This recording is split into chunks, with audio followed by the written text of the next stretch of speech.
¿Cómo están? Bien. Me miran con cara extrañado. ¿Quién es ese señor? ¿Quién es ese señor que está ahí enfrente? Algunos de ustedes los conozco. Mi nombre es Diego Recarte. Bueno, es la primera vez que vengo aquí a este edificio, ¿no? Ya ha pasado bastante tiempo. Me encontré con un señor afuera y me dice, hace un par de semanas que no nos vemos. No, más de un par de semanas. ¿No? Bueno, el Señor ha estado usándonos de una manera diferente, ¿no? Estamos muy agradecidos con Él, ¿no? Para que sepan, ¿no?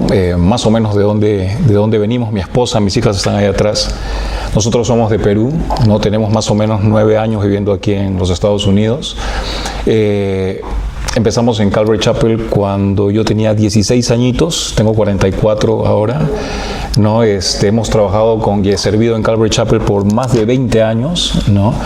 Levantamos una iglesia en las montañas al norte del Perú, la primera iglesia Calvary Chapel, allí. Ahora hay creo que algunas más, y la escuela bíblica, el colegio bíblico traspasó sus instalaciones allí también. Luego el Señor puso nuestro corazón a España, ¿no? Pero Dios abrió las puertas para venir aquí a través de otro ministerio, ¿no? No sé si ustedes han escuchado el ministerio Hill Country aquí en Austin. Entonces, la verdad es que yo no tenía ningún, vamos a decir, motivo para salir de Calvary Chapel, ¿no? Entonces, para mí era muy extraño, ¿no? De alguna manera, pues, salir de Calvary Chapel, ¿no?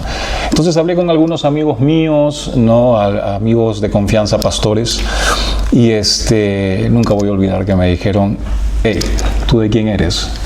Pues de Cristo. Si el Señor está abriendo las puertas, ve. Y así fue como vinimos aquí, de una manera milagrosa en realidad, ¿no? Porque fue así, ¿no?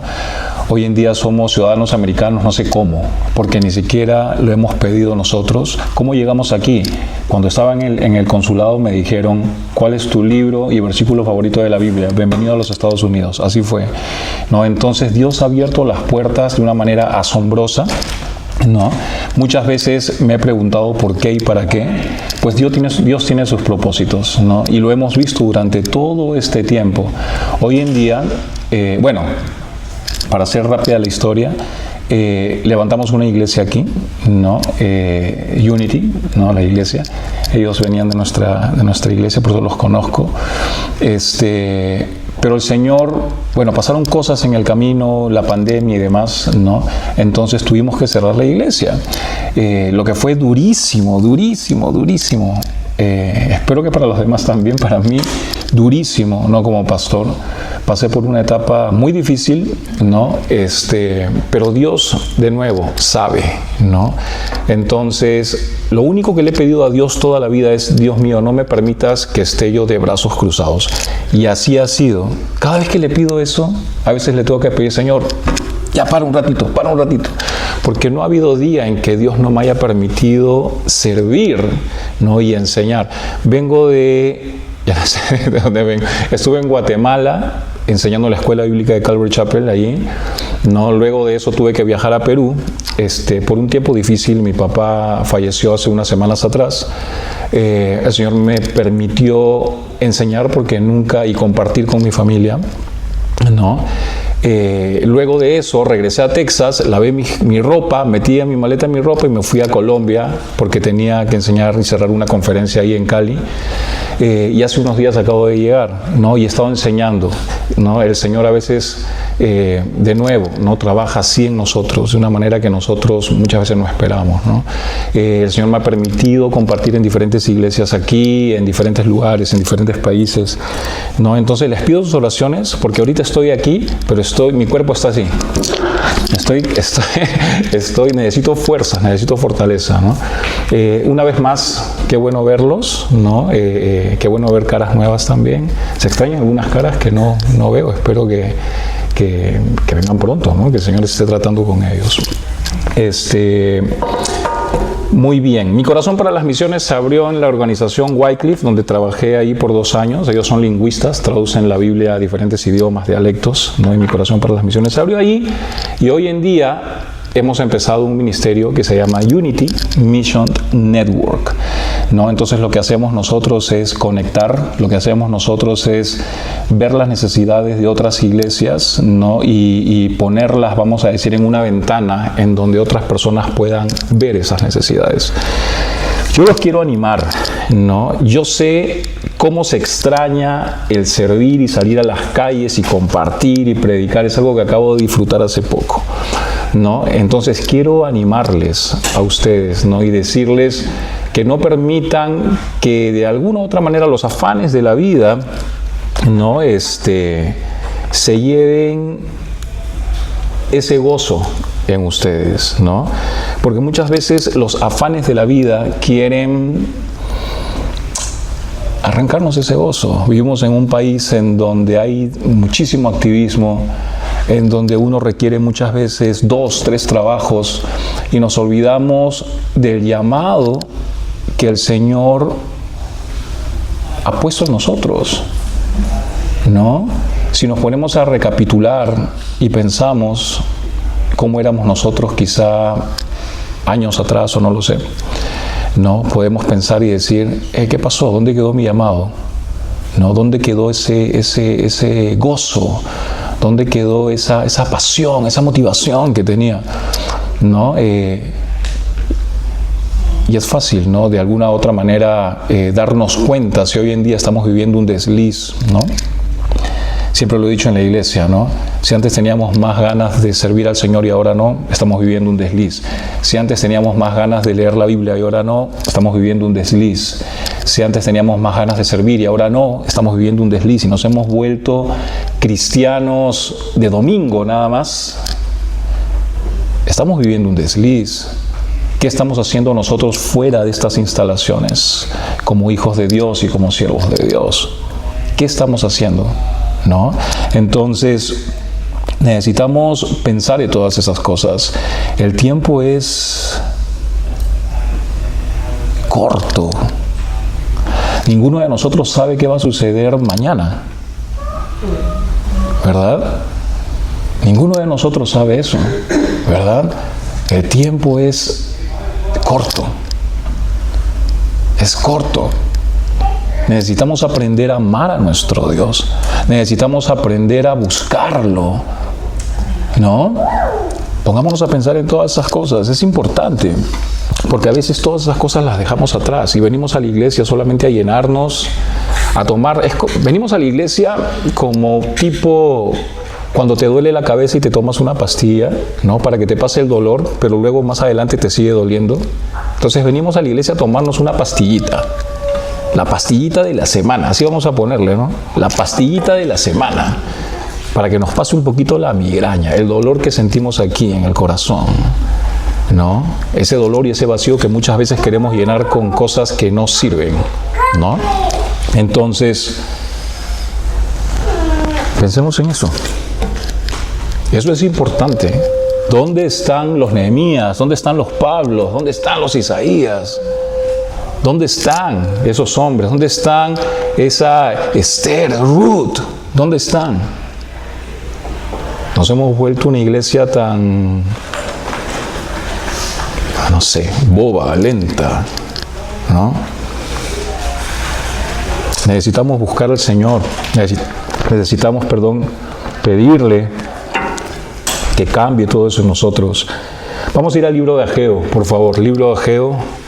El capítulo 1, este libro solamente tiene 2 capítulos, ¿no? Antiguo Testamento, 2 libros antes de llegar al libro de Mateo. Muy bien, el libro de Ageo capítulo 1 entonces. El tema puntual de este libro aquí, o el tema puntual de la profecía de Ageo, en estos 2 capítulos, ¿no? Es démonos prisa a construir la casa del Señor. Démonos prisa a construir la casa del Señor, ¿no? Entonces, algo que ocurre normalmente, que no nos damos cuenta de eso. Tomen asiento, pasen por favor. Buenos días. ¿Cómo están? ¿Cómo están? Muy bien. Entonces, algo que ocurre, una vez más, normalmente y no nos damos cuenta de eso, es que muchas veces disponemos mucho de nuestro tiempo en asuntos que deberían quedar en segundo plano. Tenemos nosotros nuestras prioridades. Te pregunto a ti y yo, ¿cuál es tu prioridad en la vida? ¿No? Posiblemente nosotros tenemos planes futuros, ¿no? Quizá tenemos planes para nuestro trabajo, para nuestros estudios, para nuestros negocios, cuántas cosas más. No, pero yo te pregunto a ti, ¿qué planes tienes tú para el Señor? El mayor plan que tengo para el Señor es poder llegar el domingo a la iglesia. No importa si esté lloviendo, eso es lo más que puedo dar. No. Entonces, disponemos nuestro tiempo, mucho de nuestro tiempo, en asuntos que deberían quedar en segundo plano, ¿no? Y descuidamos lo que es sumamente importante. En los días de Ageo, el templo era una sombra de lo que había sido la verdadera casa de Dios en su momento, ¿no? Y posiblemente recuerden ustedes que ellos tuvieron algunas dificultades para edificar el templo después de la cautividad de Babilonia. Para ponernos a par con la historia, ¿no? La nación de Babilonia se levantó y arrasó con la tierra de Israel. ¿Okay? Capturaron Jerusalén y fue llevado como cautivo a Babilonia, y fue allí, como había anunciado el profeta Jeremías, que el pueblo permaneció cautivo durante 70 años. 70 años permaneció cautivo. Jeremías 25:11 dice: y toda esta tierra será desolación y espanto, y servirán estas naciones al rey de Babilonia durante 70 años. 70 años, ¿no? Entonces, después de que se hubieron cumplido 70 años, Daniel, que profetizó en Babilonia, nos dice que Dios comenzó a moverse para trasladar a su pueblo nuevamente a su tierra de origen, después de 70 años, ¿ok? Y así regresaron bajo el reinado de Zorobabel. El punto es que cuando ellos llegaron a Jerusalén después de 70 años, se encontraron con la ciudad hecha ruinas. La ciudad estaba hecha ruinas, las murallas estaban derrumbadas, el templo completamente destruido. Comenzaron entonces a trabajar en el templo, aunque de algún modo se encontraban todavía bajo el dominio y el gobierno de los babilonios, pero tuvieron permiso del rey para hacerlo, ¿ok? Entonces, comenzaron a edificarlo y lograron poner los fundamentos, construyendo el templo, aunque mucho más pequeño que el templo anterior. Mucho más pequeño que el templo original de Salomón. Entonces, la reconstrucción del templo fue menor, mucho menor a la que Salomón había hecho anteriormente. ¿Me dejo entender? De alguna manera, este hecho aquí, lo que está sucediendo aquí, nos revela de algún modo la intención del corazón. Eso nos está revelando la intención del corazón y el ánimo que tenían en ese momento para con Dios. El templo de Salomón. Ustedes recuerdan las características del templo de Salomón. Este templo no era ni la sombra de lo que había sido el templo de Salomón. Entonces, aquí estamos viendo de algún modo una intención de corazón y el ánimo que tenían en ese momento para con su Dios. Como todo trabajo dirigido en emoción, como todo trabajo dirigido en presión o en nuestras propias fuerzas, comenzó a suscitar aquí un enorme problema. El trabajo comenzó a desmoronarse y después de un tiempo la reconstrucción cesó y cesó por completo. Entonces estaban en esa, ¿cómo le llaman? Montaña rusa, ¿no? Estaban emocionados al principio. ¡Vamos! Local nuevo. Va a ser diferente todo. Sí, va a ser diferente como en Año Nuevo, ¿no? 1 de enero. Ahí arrancamos con todo. El templo comenzó a desmoronarse. Entonces, todo trabajo dirigido por emoción, presión, propias fuerzas, comenzó a suscitar un problema aquí. La reconstrucción cesó. Esa emoción se les fue, les duró poco. La montaña rusa, sales y ¡fua! Y después ¡pua! Y después de nuevo estás ¡pua! Y de ¡pua! Caes de nuevo. Y así estás, sube y baja, sube. Y ya estás cansado. ¿Qué es esto? ¿Me dejó entender? La reconstrucción cesó. El pueblo se desanimó y detuvo la reconstrucción por 15 años. 15 años, imagínate. La tierra prometida estuvo siempre a 7 días y el pueblo de Israel dio vueltas 40 años. 40 años dando vueltas y la tierra prometida estaba a 7 días de donde ellos estaban. Y no llegaron nunca a tiempo por su corazón incrédulo y lleno de afanes y tantas cosas más. ¿Me dejo entender? Entonces, 15 años es lo que estamos viendo. 15 años sin hacer nada en el templo. 15 años en desolación. 15 años sin tener un lugar donde adorar a Dios. 15 años sin la presencia de Dios. Y es precisamente en este punto cuando aparece en escena Ageo. Ageo transmite 4 mensajes a este pueblo y todos ellos en espacio de 1 año y medio. Cada uno de estos mensajes estaban relacionados con la reconstrucción del templo.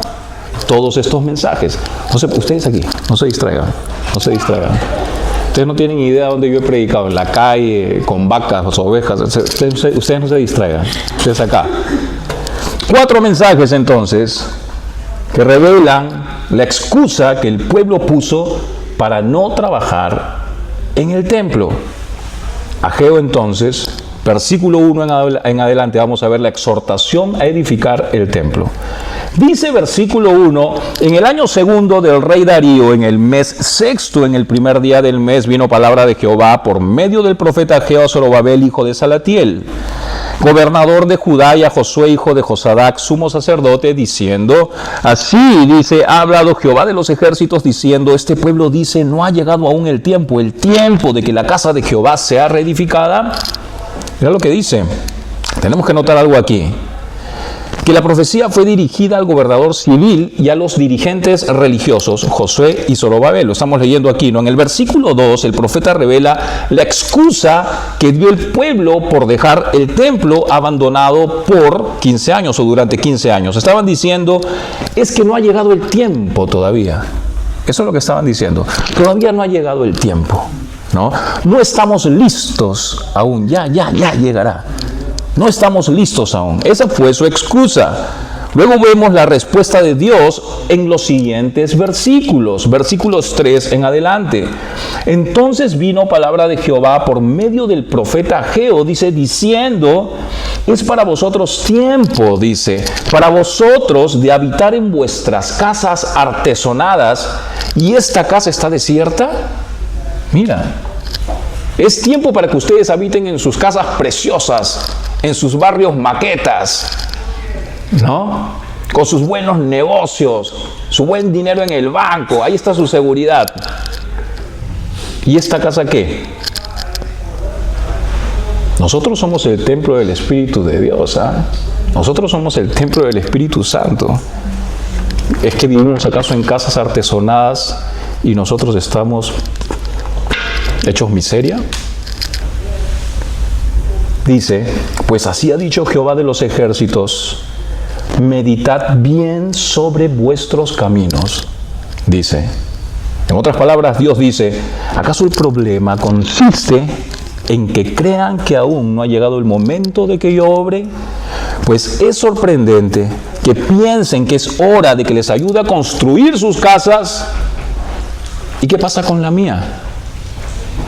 Ahí andamos nosotros, ¿no? En nuestras oraciones. Señor, ayúdame con esto, ayúdame con mi negocio, ayúdame con esto y lo otro, ayúdame con mi casa, construir mi techito, mi árbol.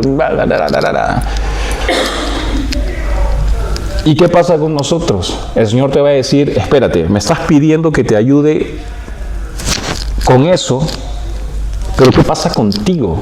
Con mi casa, donde yo habito. ¿Cuándo es que me pedirás bien? Dios les estaba diciendo, pretenden que les ayude con sus propias necesidades y a mí me tienen desechado. Eso es lo que les estaba diciendo.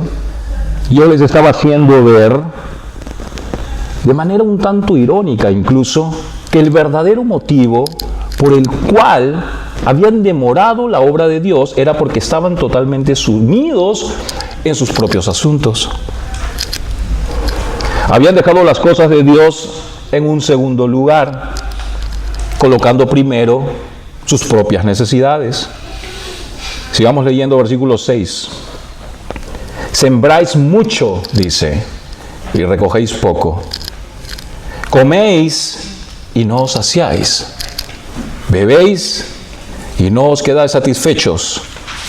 Visten o se visten y no se calientan.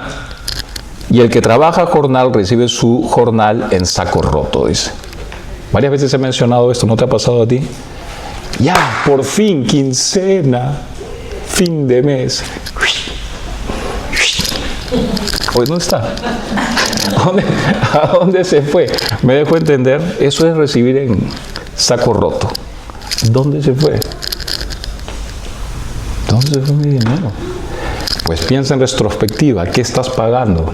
Quizá estás sumido en deudas por tomar malas decisiones y todo tu esfuerzo se va para dárselo a alguien más. Quizá te compraste un carro de $80,000 y no tienes dónde posar tu cabeza. Quizá estás durmiendo en tu carro, no sé. Puede suceder porque lo he visto. Tantos afanes y tantas cosas que deseamos y ponemos en primer lugar. Este versículo aquí, el versículo 6, está diciendo que toda la labor y el trabajo que habían realizado no había servido para conseguir lo que esperaban. En otras palabras, nunca nada era suficiente. Nada. Nada era suficiente. Nada. Estaban intentando volverse prósperos, estaban intentando autosatisfacerse y nunca se sentían realizados. Siempre había algo que faltaba, siempre buscaban una satisfacción que nunca estaba completa. Lo que este libro de Ageo nos muestra y nos lo está mostrando de una manera bastante directa, es que vivían afanados y ansiosos en conseguir tesoros en este mundo. Y los afanes, esos afanes interrumpieron la comunión con Dios, su comunión con Dios. ¿Qué dice el versículo 7 del libro de Ageo? Así ha dicho Jehová de los ejércitos, medita, dice, meditad sobre vuestros caminos. Medita. El Señor siempre decía, el que tiene oído para oír, oiga, ¿verdad? Entonces, hoy medita y escucha. O escucha y medita. Reflexiona. Versículos 8 en adelante, subid al monte y traed madera y reedificad la casa y pondré en ella mi voluntad, dice. Y seré glorificado, ha dicho Jehová, buscáis mucho y halláis poco. Y encerráis, dice, en casa, y yo lo disiparé en un soplo, dice. ¿Por qué? Dice Jehová de los ejércitos, por cuanto mi casa está desierta y cada uno de vosotros corre a su propia casa. Miren lo que está diciendo el Señor aquí. Dice, lo que tú has conseguido, yo puedo hacer así. Se acabó. ¿Dónde está puesta tu confianza? En mis ahorritos. Mañana te enfermas y adiós ahorritos. ¿Dónde está puesta tu confianza? En mi casa. Mañana se incendia, pasó un huracán, lo que sea, y se acabó tu casa. ¿Dónde está puesta tu confianza? En mi fortaleza, en mi salud. Mañana te entra un bicho, ¿me dejo entender? Se acabó. ¿Dónde está puesta tu confianza? Amén. Amén. No deberíamos desear nada más en este mundo que el Señor. Y caminar con Él y vivir para Él, en Él. Porque no tenemos nada, no tenemos nada. No tenemos nada. La vez pasada estuve en la 35 manejando y un disco de metal saltó sobre mí y se estrelló en mi parabrisas, iba a entrar hacia mí, pero el techo, una porción del techo lo detuvo, cortó el techo y salió disparado para atrás. Mi carro explosionó, tenía vidrios en la boca. No sé cómo llegué a estacionarme, estaba en shock. Escuché una explosión grandísima que si eso pasaba, me iba a atravesar. ¿Me dejó entender? Hoy mi carro está ahí tirado. Ya no hay carro. ¿Me dejó entender? O sea, ¿qué tenemos si no es el Señor? Lo único que yo necesito es el Señor. Lo único que yo quiero es el Señor. Es por eso que los levitas, los sacerdotes, no tenían nada. Todas las tribus tenían heredad, menos la de los levitas. ¿Por qué? Porque ellos necesitaban estar con el Señor, depender del Señor. Pero a todo lugar a donde iban, las puertas se les abrían así. Ellos no tenían derecho a heredad, imagínate. Y nosotros estamos pidiendo rey. Quiero rey como las otras naciones, quiero rey. ¿Qué pasó cuando el pueblo de Dios pidió rey? ¿Qué pasó? El Señor les dijo, toma tu rey. Ahí está tu rey. ¿Y qué pasó? ¿Me dejó entender? El Señor es todo un caballero, ¿ah? Dios es todo un caballero. Eso sí te lo digo. Tú pides y se te va a dar. ¿Quieres rey? Toma tu rey. Subid al monte y traed madera y reedificad la casa y pondré en ella mi voluntad y seré glorificado, ha dicho Jehová. Buscáis mucho y halláis poco y encerráis en casa y yo, dice, lo disiparé de un soplo. ¿Por qué? Dice Jehová de los ejércitos, por cuanto mi casa está desierta y cada uno de vosotros corre a su propia casa. Por eso se detuvo de los cielos sobre vosotros la lluvia. Por eso se detuvo, dice. ¿Por qué me está pasando esto? Mira, Dios está dando todas las respuestas aquí. ¿Por qué me está pasando esto? ¿Por qué? No entiendo. Tu cabeza, tu corazón, tu todo, tu ser estaba puesto en otro lugar. Dice, por eso se detuvo de los cielos sobre vosotros la lluvia. Dice, y la tierra detuvo sus frutos. Y llamé la sequía sobre esta tierra, dice. Y sobre los montes, sobre trigo, sobre el vino, sobre aceite, sobre todo lo que la tierra produce, sobre los hombres y sobre las bestias, y sobre todo trabajo de manos. Dios estaba diciendo, buscan mucho y hallan poco, y lo que llevan a casa de un soplo, yo lo hago desaparecer. ¡Qué fuerte! Pero Dios tiene un propósito. La pregunta es, ¿por qué? La respuesta que nos da el Señor es, porque mi casa está en ruinas. Mi casa está en ruinas, mientras que cada uno de vosotros se ocupa de su propia casa. Mira, por eso, por causa vuestra, dicen los versículos 10 y 11, los cielos retuvieron la lluvia y la tierra retuvo su fruto, dice. Entonces, prácticamente Dios está diciendo, el Señor está diciendo, yo no sé lo que tú puedas estar pasando, pero el Señor está diciendo, quiero que sepas que yo estoy tras eso. Yo estoy tras eso, porque tú te ocupas de tu propia casa y la mía está en ruinas. Mira. La pregunta sería entonces, ¿por qué hizo esto? Porque puso, o podríamos preguntarnos incluso, ¿cuál es el motivo por el cual el Señor colocó o puso trabas a todos estos esfuerzos? Ellos estaban tratando de conseguir bienestar. ¿Acaso Dios estaba de algún modo castigándolos? La respuesta es no. Dios no castiga. Nunca en ese sentido. En ese sentido no. Lo que estaba intentando hacer era, hey, despierta. Despierta, ya, despierta. Estaba intentando mostrarles que había una norma infalible que aparece por todas las Escrituras y durante toda la vida, y que los hombres están siempre intentando invertir. Esa norma se encuentra en Mateo 6, versículo 33 y dice: buscad primeramente el reino de Dios y su justicia, y todas esas cosas os serán añadidas. Es lo que dice, ¿verdad? Ellos estaban haciendo lo contrario, pues. Ellos estaban buscando toda la añadidura y después, Señor, aquí estoy.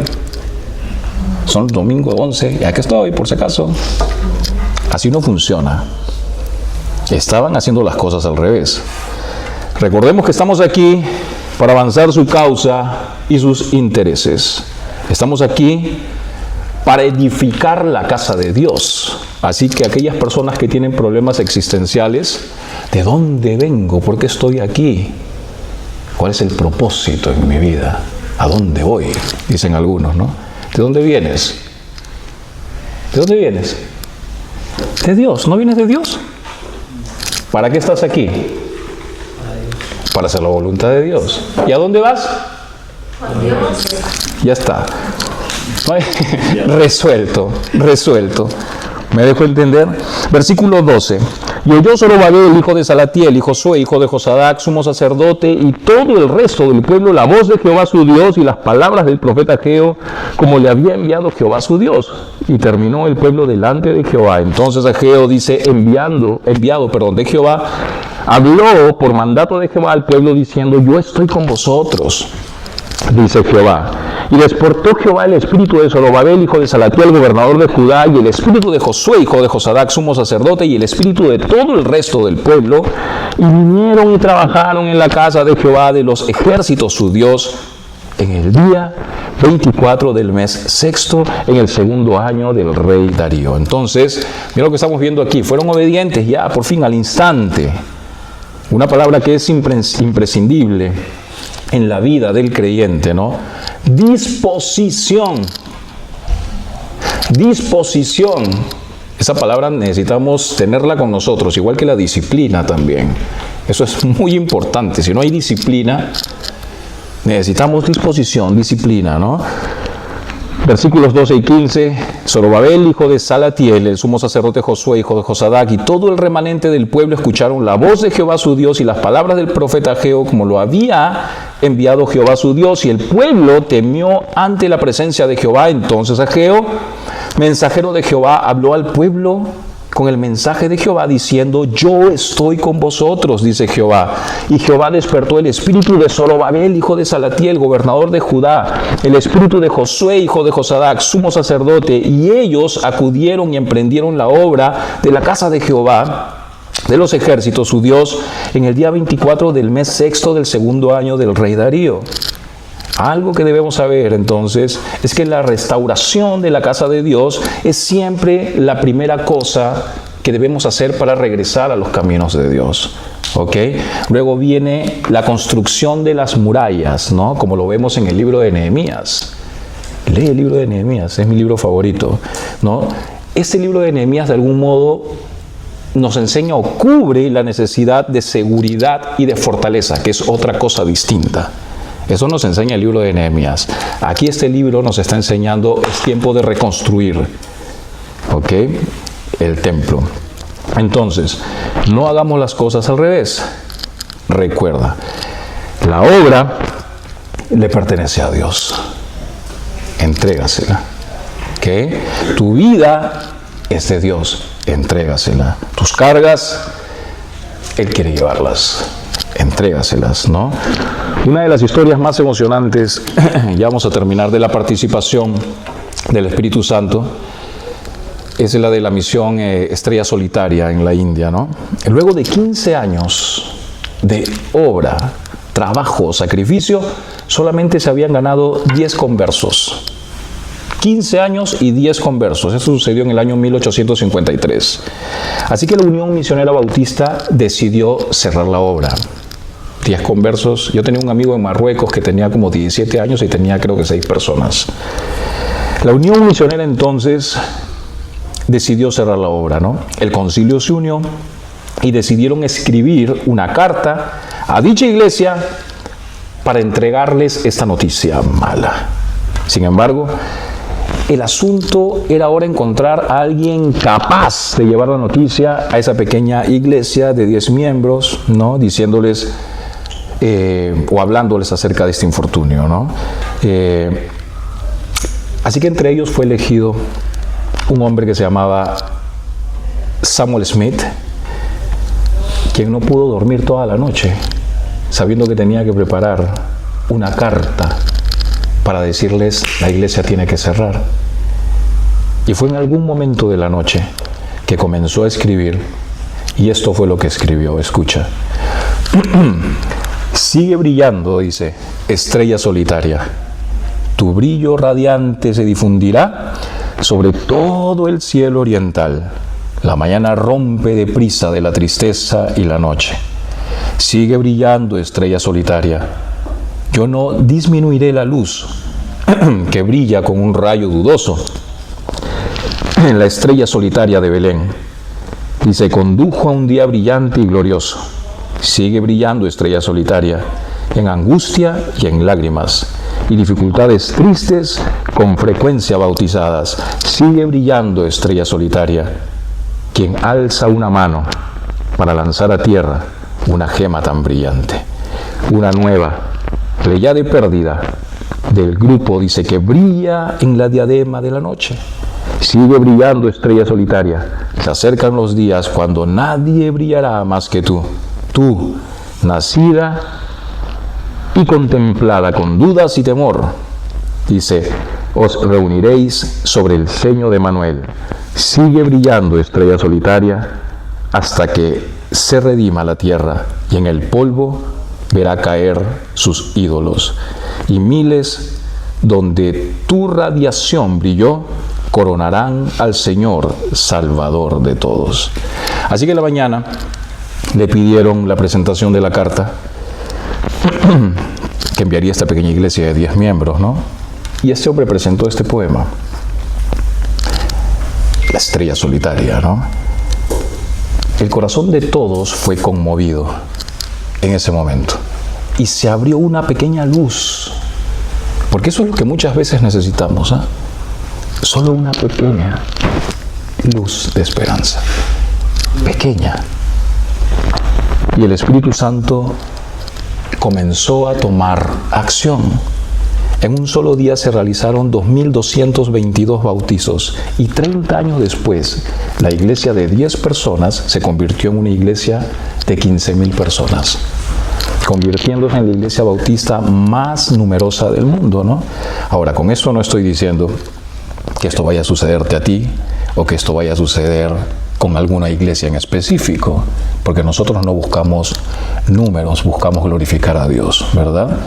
Pero lo que sí estoy seguro es que cuando permitimos que el Espíritu Santo tome lugar en nosotros y en la obra, las cosas van a comenzar a dar un vuelco, y un vuelco repentino. Te vas a dar cuenta de eso, te vas a dar cuenta de ello. Vas a ser dirigido por un rumbo distinto, el rumbo que Dios quiso siempre para ti, pero que por alguna razón, circunstancia, afán o lo que sea, perdiste. Te pregunto yo esta mañana si estás en ese rumbo o estás en tu propio rumbo. Vamos a orar. Señor, te damos gracias, Dios mío. Gracias por tu palabra, Dios. Gracias, Señor, porque eres claro con nosotros, Señor. Lo que nos estás pidiendo hoy es poder tomar tu palabra, considerarla, reflexionar en ella y tomar una decisión. Ya. El tiempo pasa. Y no importa si somos muy jóvenes o muy viejos. Ninguno de nosotros sabemos qué va a pasar mañana, siendo jóvenes o viejos. Ninguno de nosotros tiene la vida comprada. Nuestra única seguridad eres tú. Nuestra seguridad está puesta en ti, debería estar puesta en ti. Ayúdanos a que eso sea así, Señor. Te agradecemos de todo corazón. Bendice esta iglesia. Bendice a cada persona, Señor, que la conforma, Señor. Sigue, Señor, mostrándole el camino preparado que tienes para ellos, que obedezcan su llamado. Dales claridad, Señor. Guíalos y llénalos de tu Espíritu. En tu nombre, Señor, dejamos este tiempo con el único fin y motivo de glorificarte. Amén.